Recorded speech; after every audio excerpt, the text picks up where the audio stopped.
Hello, everyone, and welcome to Fried, Smoke, and Spice, How to Create the Perfect Food and Wine Matches, part of the WSET webinar series. My name is Christine Kamine, and I'm the Account Development Manager for WSET Americas, based in Los Angeles, California. And I am here to introduce our host for the day, Bonnie Buchanan. Bonnie is the head of global accounts for the Wine and Spirit Education Trust, based in the United States, and has over a decade of experience in the beverage industry. Bonnie switched to the wine industry after a few years working in government, and now uses her experience working in wine import and distribution, in leading and representing international brands, and helping to support WSET's mission of bringing best-in-class education to trade and enthusiasts across the globe.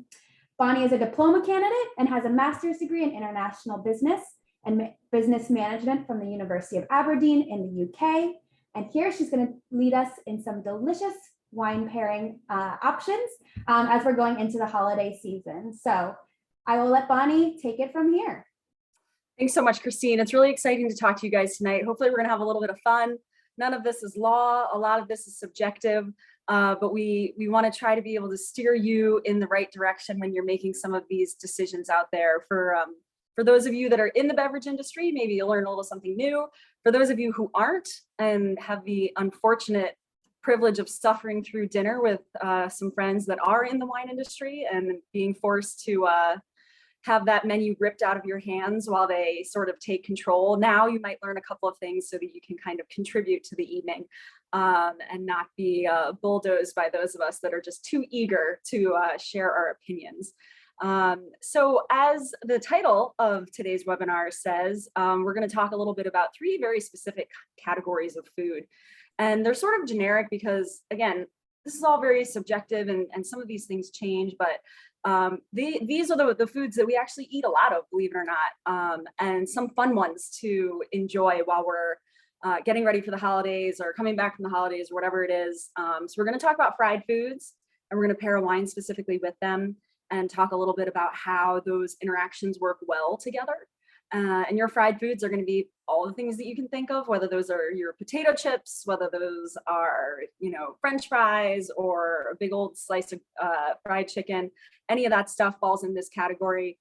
When we talk about smoke, we're talking about smoked meats, but also dried meats. So if you can see that first slide there with some of those dried charcuterie meats, that's the kind of thing that we're talking about as well when we're leaning into those items.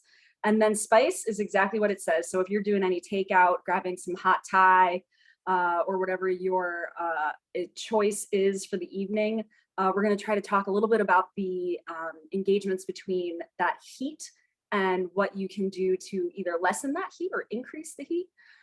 So I think, we're going to have a little bit fun tonight. These wines were available for purchase ahead of time.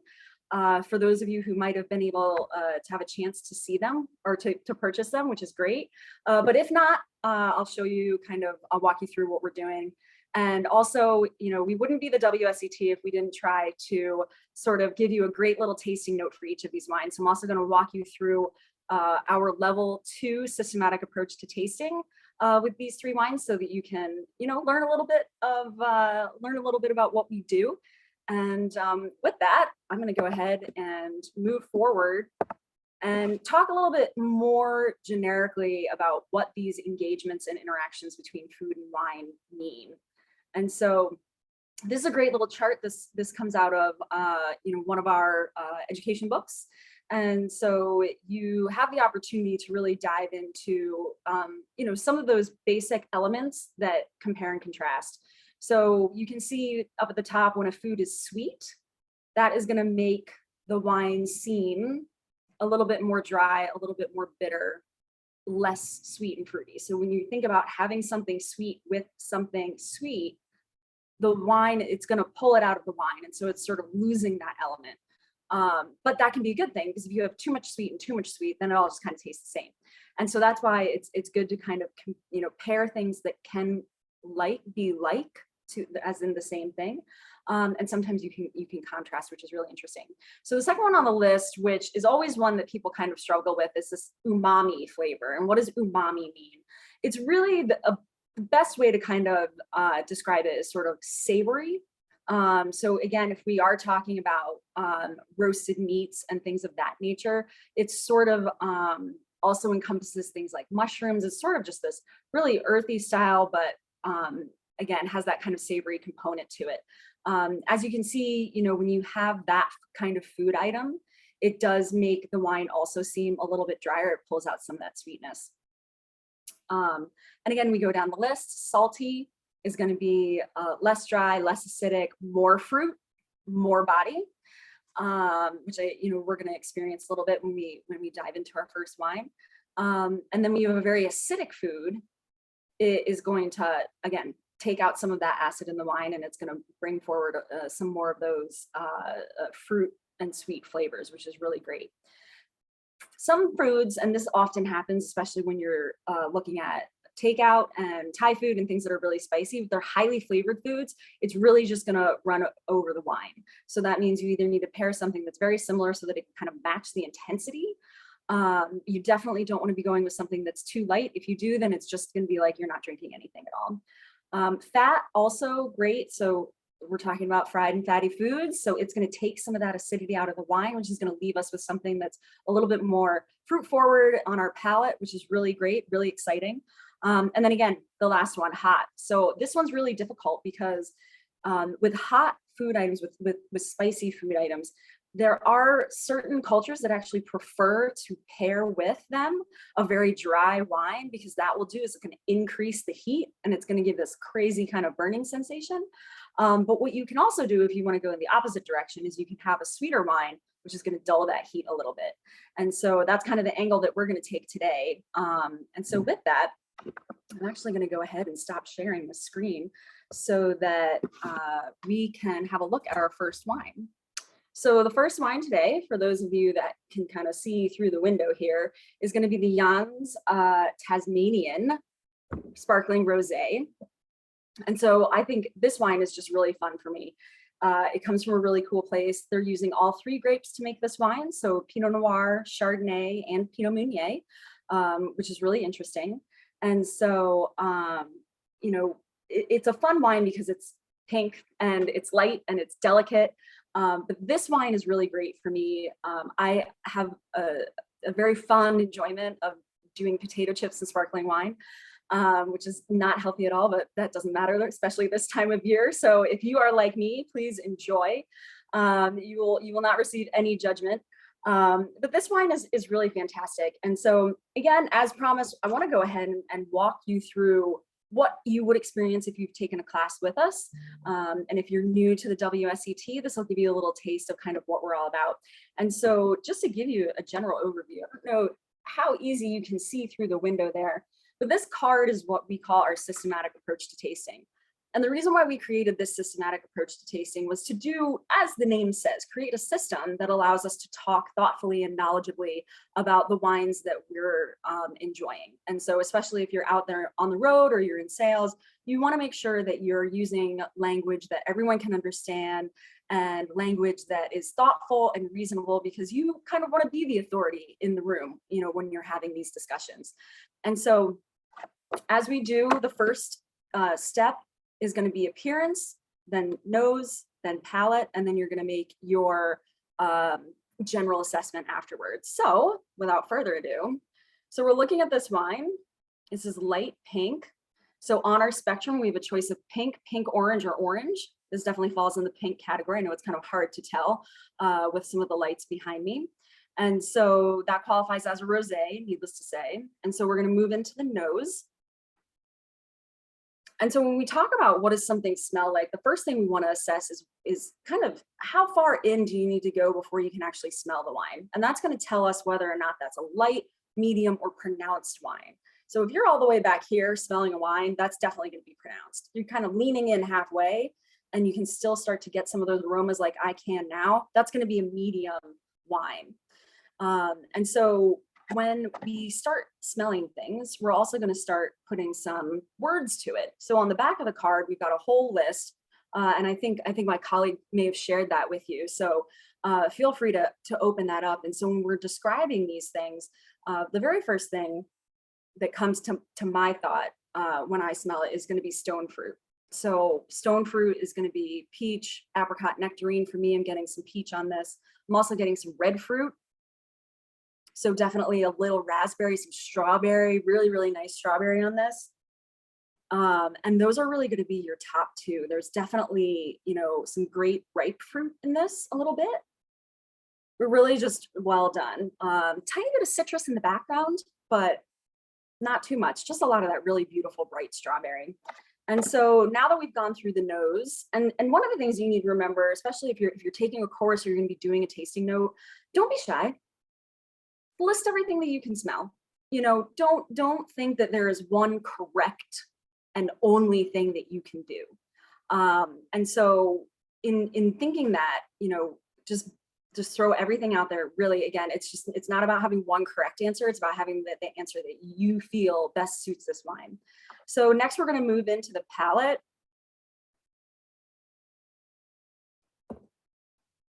Really nice wine. And this is the exciting part because this is where we get to talk about the food. So as you saw on that little chart that we showed you initially, this wine has a bit of high acidity to it.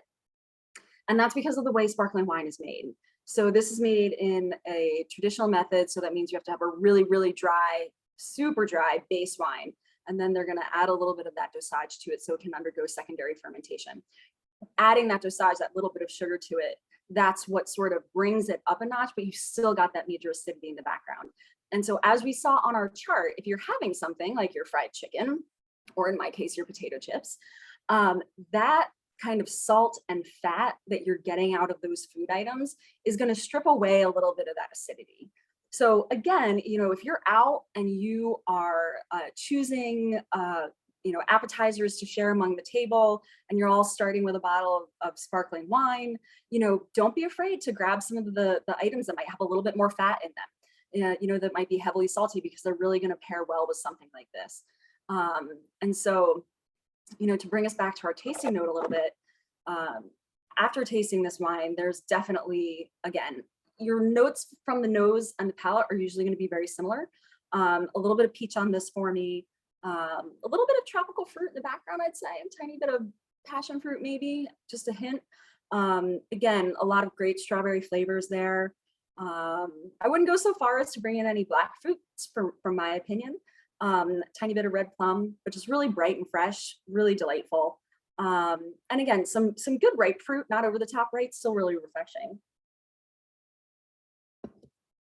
Sneak in an extra sip there.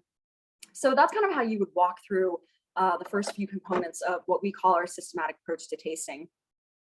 So the final step is when we do our conclusions. So we've gone through, we've looked at it, we've smelled it, we've made notes about it.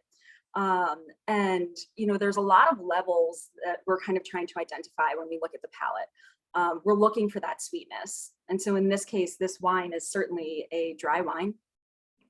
We're looking for that acidity. Again, it's kind of got a medium acidity, kind of maybe medium plus. And tannin is actually something that a lot of white wines are not going to have. And I say a lot because there are a few white wines out there where they really do sort of let them sit on the skins, and they kind of grab some of that chalk from sitting on the skins for so long. But typically you don't do that with white wines. So most of your white wines that you're going to be tasting, or rosé wines, you're really not going to have any tannin at all. That changes with rosés. The darker they get, it sort of changes the component. But in this particular case, definitely low to no tannin. Alcohol content, medium for me, just right there, right in the middle, which is great. Body, it's nice and light bodied for me. Light, maybe headed towards medium, because it does have some of that, good, strong fruit flavor in there. Flavor intensity, medium for me. And then, overall, when we're talking about the finish is a word that we use to describe whether or not we don't taste anything after we've made our initial assessment. Is it gone immediately? Does it linger for a little bit of time? Or does it stay for a really, really long time and we keep enjoying those flavors, from that sip that we've just had? So in this case, for me, I'd say it's a medium. It lingered around for a little time, but not for too long. And so I would say we have a really nice, medium balanced kind of wine. And so when we go to make our conclusions about quality, using these steps, we become, we're we're able to make a very good assessment about where this wine would be. And so I'm going to put this wine at good to very good. A lot of the things that we experienced were good balance, good length, not extreme length, but good length, good intensity, but not too much. And so that tells you, when you look at those things, it has a good measure of each item. And so that makes it a good to potentially very good wine. Outstanding is going to have absolutely everything. There's going to have that level of complexity to it at the end. And so it's not that this wine isn't complex. It's just not the kind of wine that really dives into many, many layers. And so that's why we're not going to give it an outstanding, but we're definitely going to fall in good to very good. And so that's how we use our systematic approach to tasting to look at some of these wines. And moving into the next category, when we talk about smoke, it's sort of a nebulous concept, but it does directly translate to you having a big brisket out back in your smoker, which would be fantastic. And so are there any people out here that are doing that and smoking some of their own meats? This is going to be the kind of thing that's really interesting for you. And so we went with a really, really nice, beautiful red wine, a personal favorite of mine. This is the Pundit. This is a great conglomeration or a collaboration, I should say, from Chateau Saint Michel and Michel Gassier. And so there's 100% Syrah.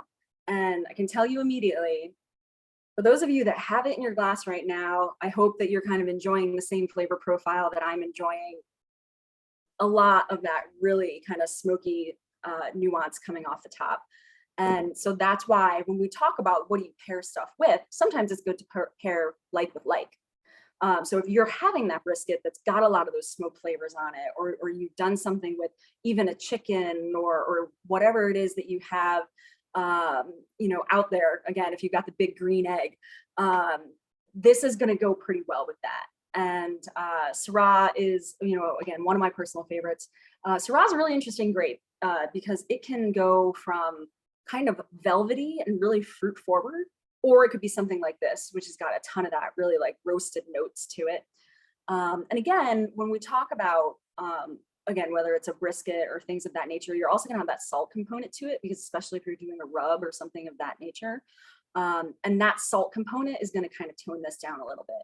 And that's why other, kind of smoked or dried meats, kind of like some of the charcuterie that's out there, also would go well with something like this. They're going to have complex flavors. You want a complex wine to go with it. And so, again, we're looking at this wine. It's definitely hard to tell, but can't really see through it. It's leaving a lot of stuff on the glass here. And so, for those of you that are familiar with this, when you have a wine that leaves, some residue on the side, it looks like it's kind of sticking to the glass a bit. That's going to be your alcohol content. So if something drops down real quickly and there's no legs, as we call it, that means it's pretty low alcohol. But this bad boy is definitely leaving a little something behind. And so it's pretty high alcohol wine.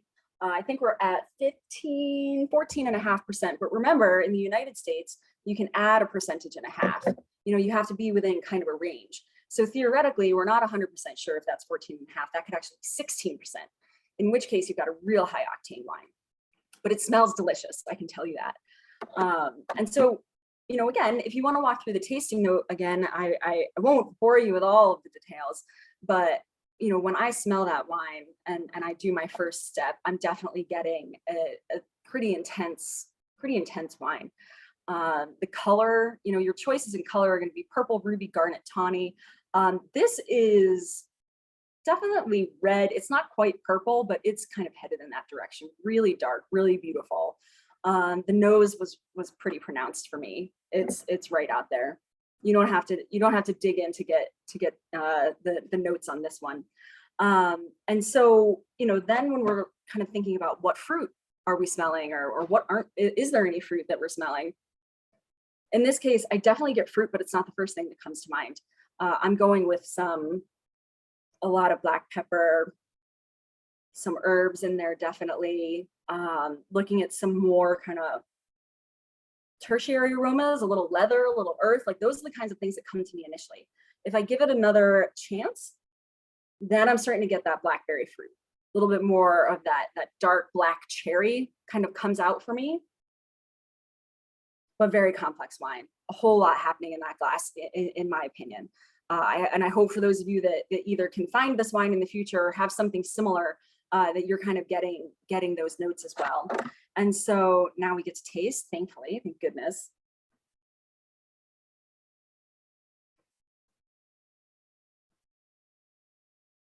Really nice, really nice.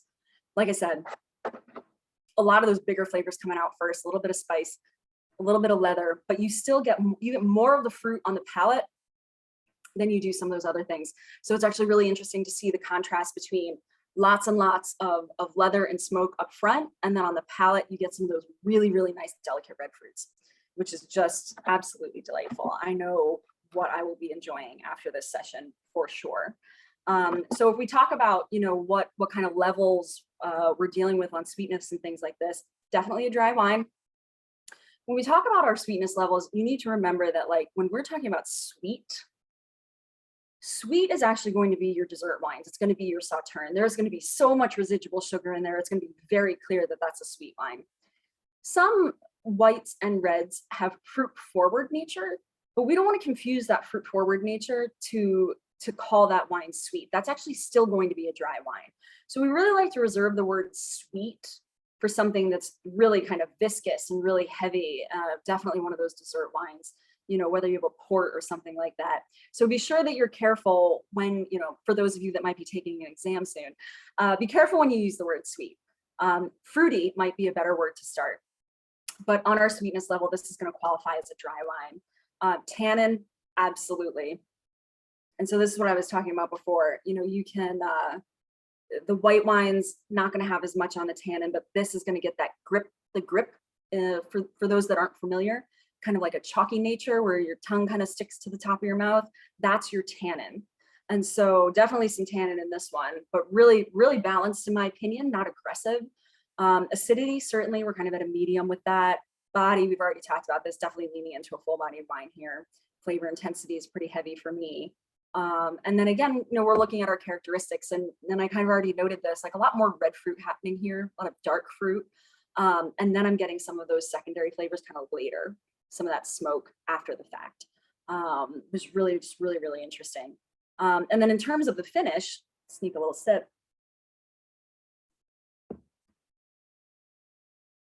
Hangs around for a little while. That's definitely a very good wine. So yeah, I'm putting this at very good on my choices between poor, acceptable, good, very good, or outstanding. Definitely leading into a very good wine here. Really, really nicely done in my opinion. So yeah, fascinating wine.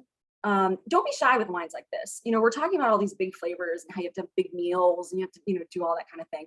I kid you not, I have had Syrah with a nice seared tuna steak, and believe it or not, it was quite delicious. So again, don't be afraid to go out there and play with your food items. I mean, don't play with your food at the table. Your mothers will come and find you. But choose strange pairings that you might not be sure about and give it a go. Because you don't know what you're going to find. You take that tuna steak, depending on what you do to it, depending on what you have on the outside, if you're searing it, can really add some interesting complexities to something like a Syrah.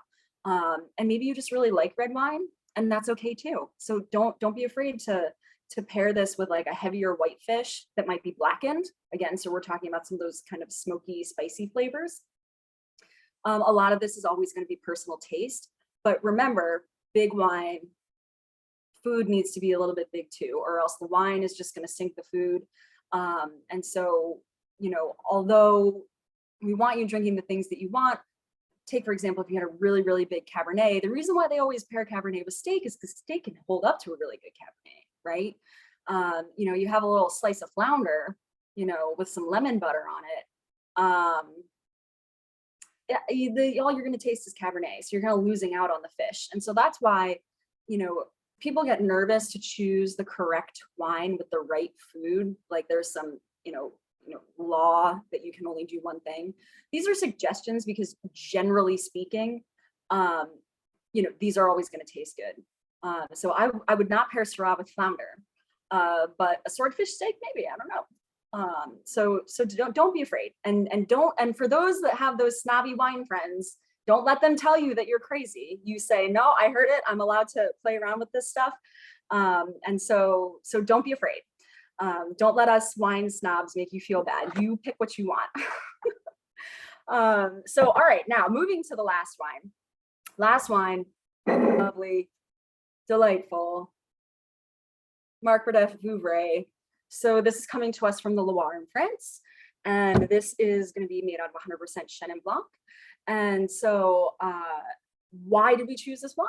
So we chose this wine to talk about spicy foods, and we're doing it after the fact because since this wine has a little bit of sweetness in it, I didn't want to change the flavor profile of the Syrah, right? So again, the Syrah is going to be really big, but it's going to have certain components to it, and we want to taste something slightly sweet after that. So we have our Vouvray showing very well this evening. All of these wines are playing very well with me tonight, which is great. Thank you guys. So now we're looking at a white wine. We're going to go through our tasting note here real quick, and we're going to, start right here. Medium for me. Didn't have to dig in too deep. It's right there. Color. So our choices are lemon, gold, or amber. This is definitely a lemon for me. Again, apologies. I don't have, there's some lighting in the back to really show it off for you. But really nice and lemon. Intensity is kind of medium for me, medium, like light a little bit. And the aromas are a little lychee. Don't be afraid to use the lychee. I like the lychee nut. It's a good one. Really nice. A little bit of apple in there for me. Just kind of looking at my list right now to make sure that I'm using the correct words. Because remember, I am guilty of going out there and trying to tell people the glories of these wines and, they taste like sugar plum fairies and things like that. That's not what we're trying to do here. We're trying to make sure that you're the smartest people in the room. So we want to stick to our lexicon here. But yeah, really nice. Some peach, some lychee. I might go mango, just a little hint right there. Just really nice, well done. Little flower blossom as well for me. Really nice. So let's give it a taste.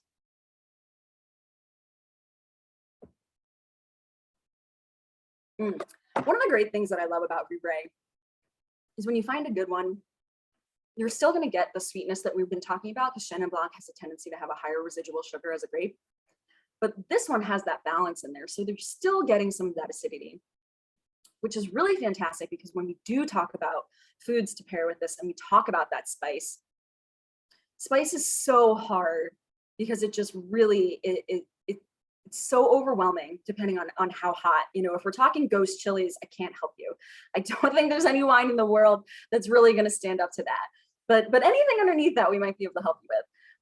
And so that's why Vouvray, especially one like this, which sort of like balances on the edge of a little bit sweet, but having a little bit of acidity, that is going to be great with, a green curry or a larb or something like that, like some stuff that's going to have a little kick to it.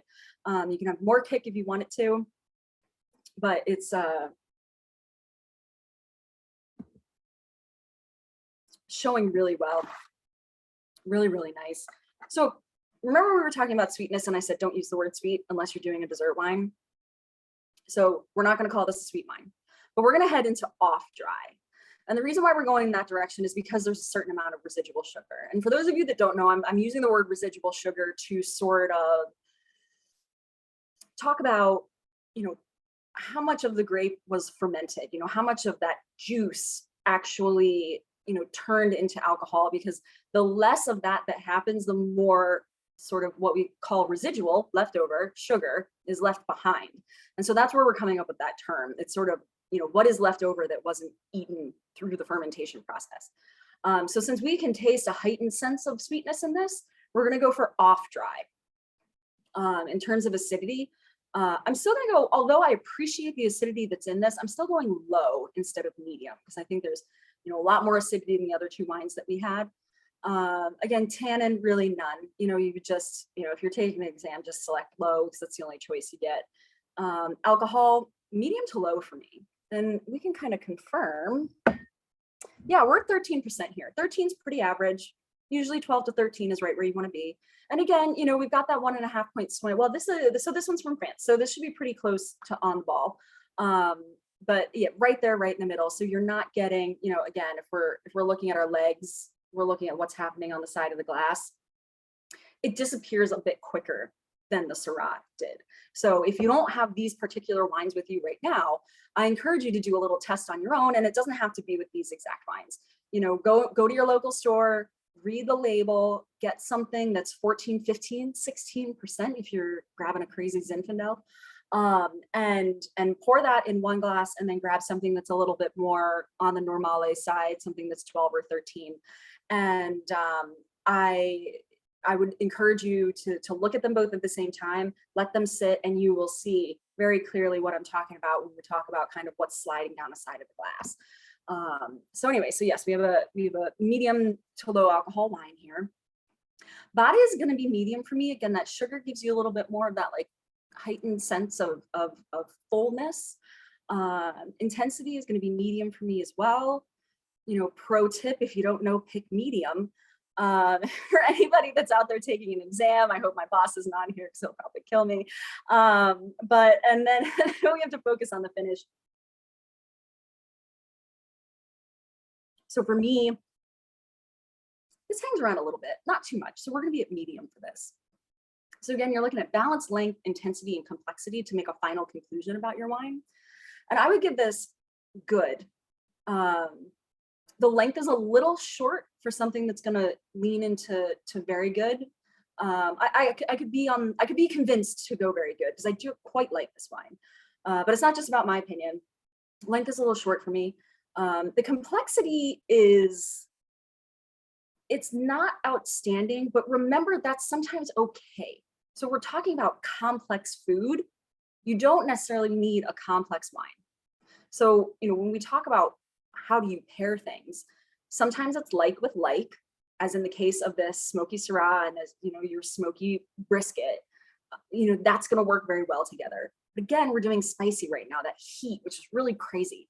And so to have a wine, and it's just going to strip so many things out of a wine, which is great because this wine has a lot of things in it, but it's not too complex. You don't have to worry about losing, you know, some kind of intricate flavor that's really going to balance out the wine. The wine is just going to make the food taste much better.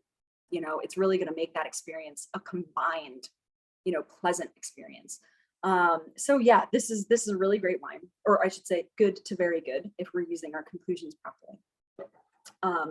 And so that's kind of the three wines that I wanted to present to you. And I can see questions popping up here. I'm going to go ahead and just screen share all of these wines and a little summary of them in a grid here, so you guys can kind of you know, have something to remember us by, so to speak. And give me 1 second. A little chart. So you can see from the chart here, this sort of just summarizes everything that we've gone through. You've got the sparkling rosé up the top, you've got the Syrah second, and then the Vouvray down below. Feel free to, I can feel people heavily screenshotting this, so feel free to go ahead and do that. And so we just sort of talked about some of the things that we would pair it with and your basic interactions. One thing that I do want to mention when we're talking about spicy food, so we had talked about how great this slightly sweet wine is because it sort of nullifies that hot, but sometimes people like to go the other way. And so that is why you could actually take the Syrah, and this is not my personal preference, but you could take the Syrah and you could pair it with something very spicy if you wanted to. What that's going to do is give you a completely different experience. And so again, if you're interested in experimenting, you know, if you've gone out and you've bought your 2 wines to try to you know, investigate the alcohol that we were talking about before, you know, take those 2 same wines and use the drier red wine that's a little bit more high in alcohol with something really hot and spicy, and then something like this, which is going to be a little bit lower in alcohol, it's a little softer, and see what you think and what you prefer. And as we keep always saying, you know, it's not just about law. This is about what you prefer, because some people prefer to have that red wine with that spice. And so what it does is it just shoots the spice up. It's a lot more acidic. You get more of that heat from the alcohol. And if that's what you like, again, don't let your snobby wine friends say no. You know, you just have to tell them, I know why I like this. And so that's actually, you know, another little pro tip for those that might be taking their exams. You know, if you're doing a blind tasting and let's say you get the grape wrong, possible, that doesn't matter so much as explaining why you chose it. So that's one of the things that's really important when we look at a lot of these things. Why did you do it? Did you use your tasting notes, your tasting card, and say to yourself, okay, this was medium, this was apricot, this was, had all these flavors to it. And that's what made you select that grape. It's okay to do that. You might not get the point for getting the grape. You're going to get a whole lot of points if you really accurately described what was going on. So that's a little freebie there for anybody that might be coming up on a level 3 exam. And so with that, no more rambling from me. I think we might have a few questions. I don't know if my colleague is back. Christine, you have arrived.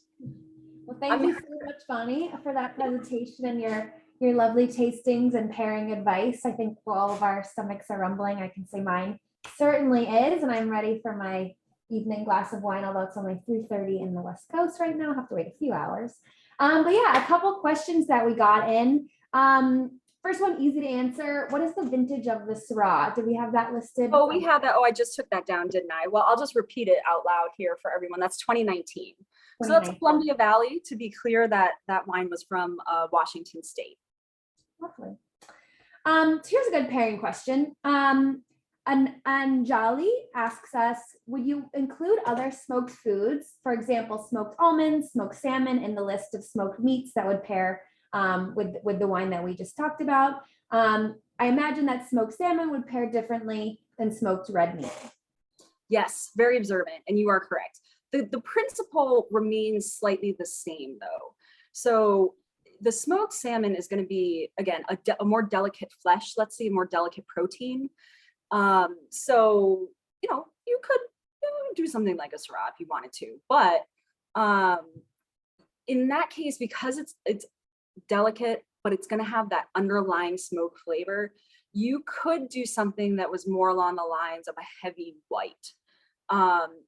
Or conversely, you could do a lighter red wine, something like a Pinot Noir. I don't personally recommend with a smoked salmon doing Pinot Noir, but I do have a lot of friends that really enjoy it. I personally would prefer to go with a heavy white, a nice Macon Village or something like that. Heavy, I mean, it's Chardonnay, but a nice little Macon Village or something like that would be great. Or if you're here in Virginia, where I am based, you could do a little Barbersville Chardonnay, which is $12.47 a total wine, just telling you, when it's on sale. And then you can go buy your bag of potato chips and you can have your Chardonnay and potato chips together. But yes, you do want to be careful about your actual protein and sort of the density and the heaviness of it. So, in the case of a fish, obviously a little bit more delicate, which is why we have a tendency to choose more of the white wines going with it. Hopefully that answered your question. Yeah, and one thing I was thinking too is that, using the principle of kind of pairing like with like, so you talked with your smoked meats, that smoky flavor with the smoky Syrah, kind of similar. You could do like a white wine that has kind of a smoky characteristic. So some of the Sauvignon Blancs from the Loire, like a Puy Fumé, might have that similar smokiness that might be better matched in its intensity to the smoked salmon. But I think too, like a Chardonnay, like you're saying, a bolder white wine that has the intensity to cut through the oiliness of the fish. Or even kind of going back to our first one, I think that sparkling rosé would be lovely with it too, because of the fattiness of the fish and that high acidity in the wine. And champagne at brunch is always a lovely way to start the day. Absolutely. Yeah. The other question we had, which maybe you know the answer to, do you know if these wines are available in Canada, Bonnie? So Canada, I don't know, and so that's the short answer. I don't know, but I don't know that the pundit is. I think Jan's might be the sparkling. I'm kind of guessing here because I haven't looked at, I don't know what part of Canada you're on. I've done a little work with the LCBO, and I feel like I've seen it on there. It will be a little bit of a search for you, unfortunately. The Burdef you might also get, but don't worry. You're looking for a Vouvray, you're looking for a nice sparkling rosé. This is from Tasmania, and so it is a little bit harder to find. But don't hold yourself back. A nice sparkling cava would be lovely as well. One of the key components to this wine is that I believe it's traditional method. And I won't bore everyone with too much information about traditional method, but what that means is that it undergoes secondary fermentation in the bottle. So when we're talking about adding that dosage, you've got that dry base wine and then you add that dosage, and the whole process takes place kind of in and around the bottle, as opposed to, say, a tank, which is another way to do it as well. So yeah, I think that's a good, reminder to everyone, is that at WSET, we're not as much focused on specific wines from this producer, that producer, this vintage. When we're talking about wine and food pairing, we really like to focus on, the structural elements in the wine and how they interact with the structural elements in the food. So instead of searching for the exact beautiful Tasmanian wine that Bonnie had, which might be a little more difficult to find, look for similar styles. So something from a cool climate that goes through a secondary fermentation in the bottle, like Bonnie was saying, decide if you want rosé, something with high acidity, to match that, cut through the fried flavors, that's kind of hard to say together, nicely. So even if you can't find these exact wines, don't let that stop you from going and doing all that experimenting with pairing that Bonnie has been talking about for the last couple minutes. Thank you, Christine. Yeah. Any other questions in the chat box, or just some good commentary? I think I saw someone say that the LCBO might have the pundit, so I stand corrected. But again, we're looking at a Washington State Syrah. There are many others that are equally as delightful. So, just go out there and try to find one that is similar in style, and it'll be a great experiment no matter what. Yeah, I mean, I think the holidays are such a good time to work on your food pairing, because there tend to be more bottles open, whether you're at parties or dinners with family. Taste different wines with different food and see what you like. Like Bonnie kept enforcing, it all comes down to preference. So experimenting is the best way to figure out what you like best. So I just saw a couple of things pop up in the chat. I just want to make one clarification. So these wines are generally available on wine.com. It does vary by state. So make sure that if you are going on to wine.com, you select your state up at the top before you do your search, because the inventory levels can change and things of that nature. So definitely go to our friends at wine.com. We enjoyed their support on this, offering these up ahead of time. There is a package that's on wine.com. If all 3 wines are in stock, that'll be available to you. If one of the wines is out of stock, it might not show up. So, continue your searches elsewhere. But again, if you're in a place where you've got like a cool local wine shop, you can take this list in there and say, hey, I want something that's similar. Don't be afraid to talk to those guys. I think some of the larger stores, it might feel intimidating, but if you do have like a nice kind of boutique wine shop, they're going to help you. They want to get up there and talk like I am, they make themselves sound like they know what they're talking about. But they probably do know what they're talking about. So don't be shy. They're very happy to steer you in the right direction. Awesome. Yeah. Well, if there are no other questions, just someone saying they enjoyed participating, and they learned a lot. And I agree, I learned a lot, Bonnie. So thank you so much for leading us through today's session. Best of luck to everyone in their wine pairing, food pairing journeys over the next couple of weeks. And we appreciate you joining and hope to see you back for the next webinar. Yeah, thanks so much, everybody. I hope it was at least a little bit entertaining for you all. I'm very lucky now I get to go into my evening and enjoy some of these and find some of those snacks in my closet there. But it's been a real pleasure, and hopefully you guys will come out to some future events. Thank you, everyone. Thank you.